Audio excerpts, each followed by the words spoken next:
Namaskar and welcome to this episode of What Does This Data Say? I am Ajay Prakash. India's population and its growth rates are very simple to understand, yet they are tricky because you can pick and choose information and then put it up in a motivated manner on the social media, and then there are these lakhs of followers who will just consume that data without even blinking an eyelid. And it is not just the uneducated people who are getting affected. In fact, the educated class too does not want to even understand the logic behind such data, and they go and believe such so called facts. One of the often heard slanderous statements being made by my friends is that sooner than later, Muslims are going to overtake our country. The population as Muslims is going to outgrow that of Hindus. There could be nothing further than the truth. In fact, many experts have denied this, and if you look at the data, it is almost impossible.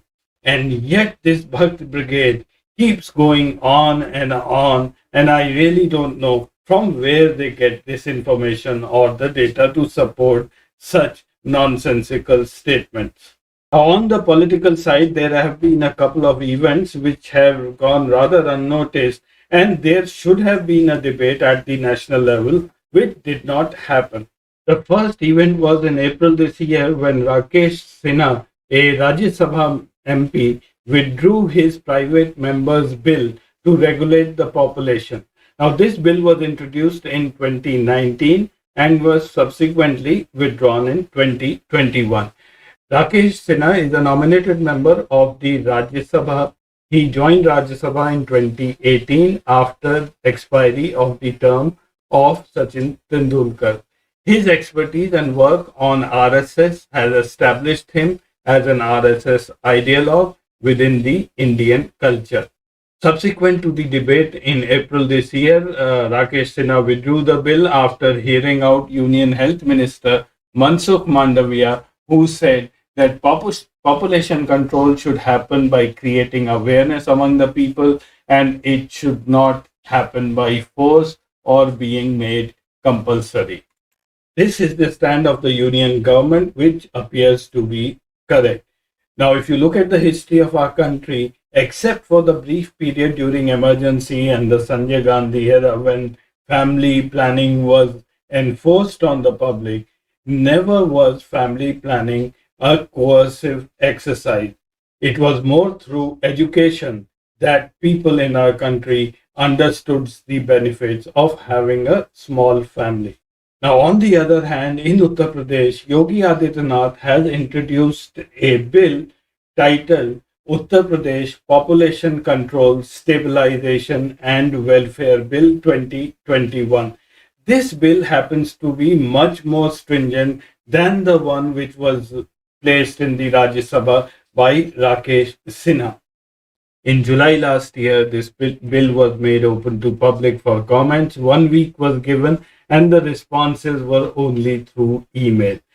The claim is that all the emails which were received were supportive of this bill, whereas the email were never tracked.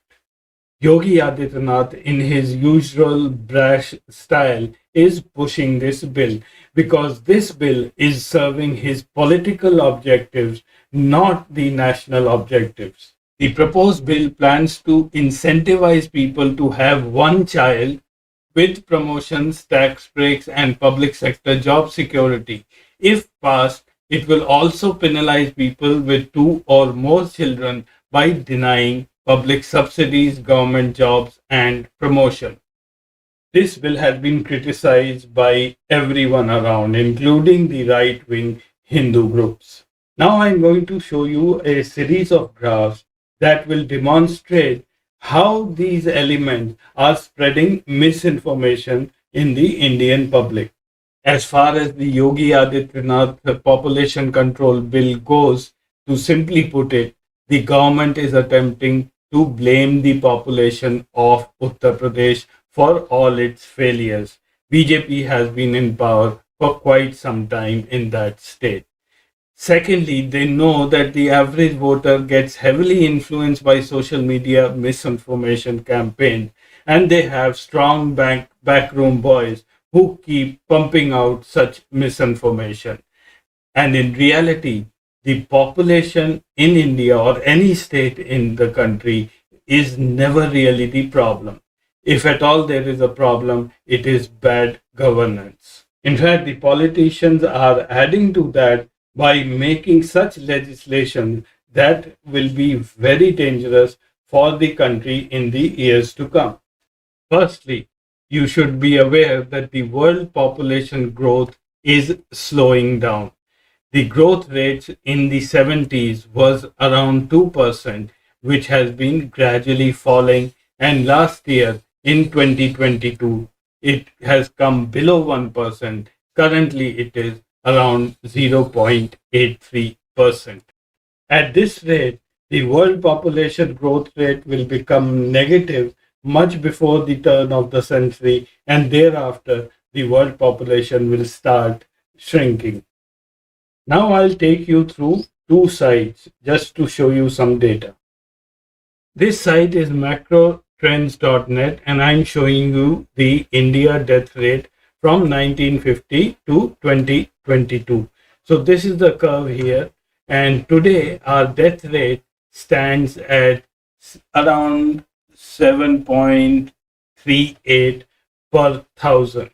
Now our death rate is going to go up because all the youngsters, the millennials and all, as they get older, more people are going to leave this world. The next curve I'll show you is the birth rate of India. This again is from macrotrends.net, and the current birth rate of India stands at 17.163 per thousand, which is roughly equal to 1.7%. The birth rate is going to go down in the coming years, and by the turn of the century, 2100, it will be less than 1%. So how does one get the population growth rate? It's a very simple formula. The population growth of any country is defined as the birth rate minus the death rate. In India's case, I just showed you the birth rate is 1.716% currently. The death rate is 0.738. We subtract both of them. So the growth rate, the population growth rate, comes to little less than 1% at 0.978%. You can Google for India's population growth rate and you will get an answer very close to 1%. So currently India, we have a declining birth rate, an increasing death rate, and a declining population growth rate. Now it's a very simple logic that if every couple produces two babies, they will be replacing just themselves and not taking care of the death rate of the country. It has been established that the correct replacement rate is around 2.1 babies per woman. That is a birth growth rate of 2.1%, which means for every 1,000 ladies, there should be 2,100 babies produced. So the number of babies per producing lady should be over 2.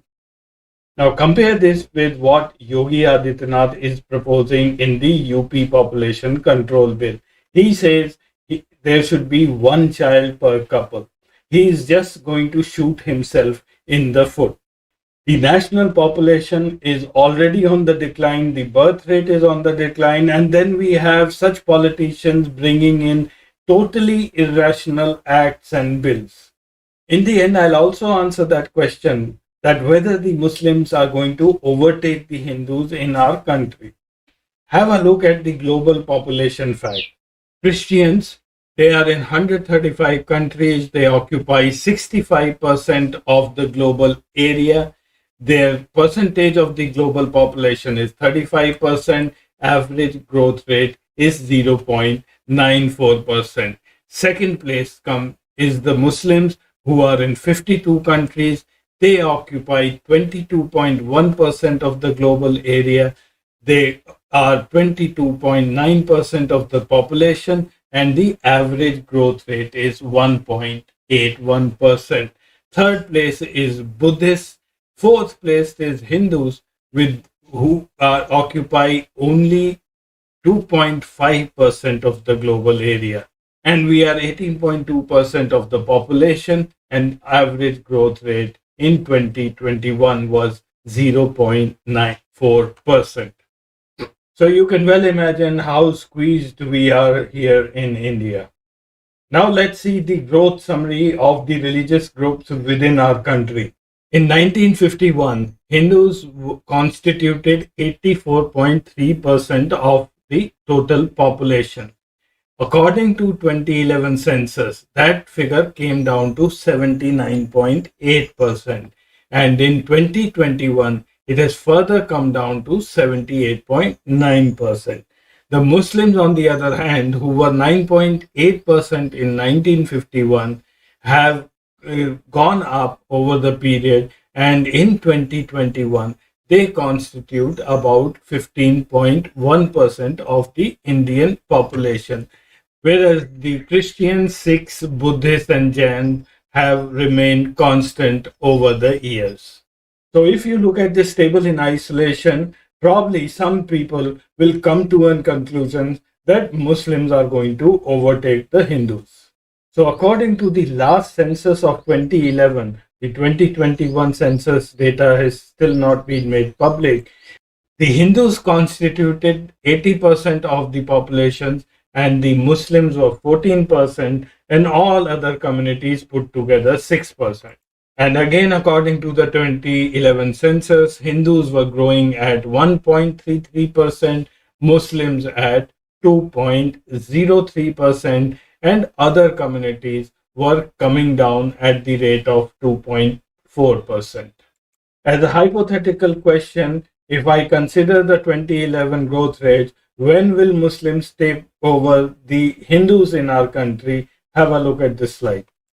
Assuming that both communities keep growing at the same rate, which in itself is an absurd assumption, Muslims will overtake Hindus in the year 2259, probably around 240 years from today.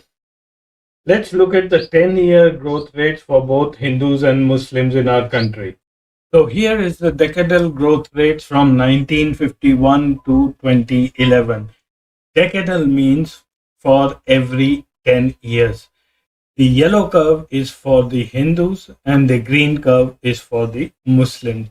The thick lines here, what you see, are a polynomial fit which I have done on the data so as to make it rather clear for the viewers. Now these two lines will meet somewhere in the future, and according to me, that will be around 2060 or thereby. At that time, the common growth rate for both communities will be around 9% on a 10-year period. A couple of things to note is that both communities are showing a declining trend in terms of growth rates. The Muslim growth rate curve tends to drop faster than the Hindus, which will be much more evident from this year onward, because in the past there was a sudden jump in the Muslim growth rate. That means many more people were born in this period, and they have to find a natural exit from this world. That is why the Muslims will now tend to grow at a lesser pace than the Hindus. So here are the summaries of today's episode. Firstly, population, is it a problem in India? No, it is not. If at all there is a problem, and which governments should start seeing, is how to increase the Indian population after 2060. Yes, Muslim population in India is currently growing faster than Hindu population, 22.3 versus 14.1 between 2011 and 2021. Muslims in India are growing less faster than the global average.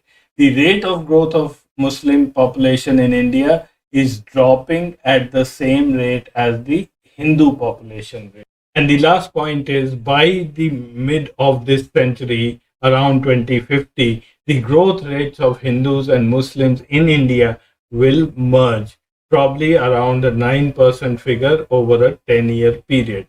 This together will define India's growth rate at that time, and also we will be very close to the growth rate of the global population. Don't fall into the politician's trap, and neither you should look at the misinformation being churned out by the backroom boys. Thank you for watching this episode. I'll meet you again next week with some other data. Till then, goodbye and namaskar.